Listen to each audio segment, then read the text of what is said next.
So hi guys, the Lord wants you to hear His voice today. The reason why insecurities come, the reason why depression is there, the reason why sin is there, the reason why you are being tempted at all points and you are being drawn to temptation is that we do not know His voice. Oh, daghan nag-assume na kabalo sila sa voice ni Lord.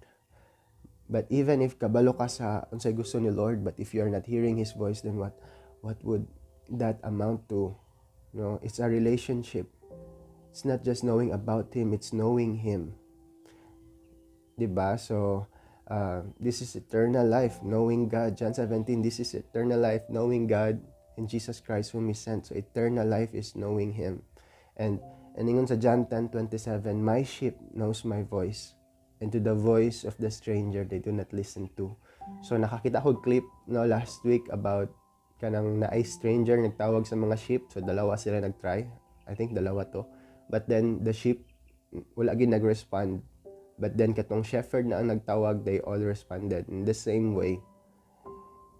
So, in the same way with the Lord, if we know His voice, we will not be responding sa temptation, sa offenses, sa bitterness.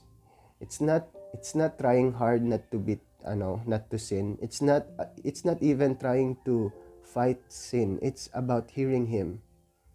Submit to God, resist the devil, and he will flee from you. So it's not even trying to fight sin. It's not even trying to fight insecurities. It's not even trying to fight depressions. You're not fighting them.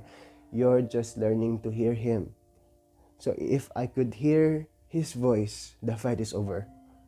If madunggan ako ang voice ni Lord, then there's no longer a need for me to fight those things that are already won sa cross.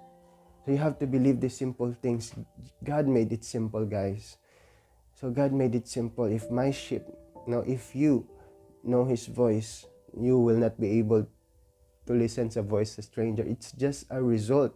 The more you know God, the more the things that you used to do before become strange to you. Tingala na lang ka, di na kaganahan. Dili na ka-drawn sa imong past. Dili na ka-drawn sa mga insecurities and all those things. You don't just listen to them. Wala ni mo gitry na kanang paras ko na kanang apelito na ko, di ko maminaw. Wala lang jud ka nag-care sa ilahang, wala lang gid ka nag-care sa accuser, sa lies, sa enemy. Because you care more about what the Father thinks about you, what He sees in you. And you're knowing that every day sa iyong life and you are being transformed every day. So guys, it's time to listen to Him. So have a good day. Have a great day, guys. Be with the Father.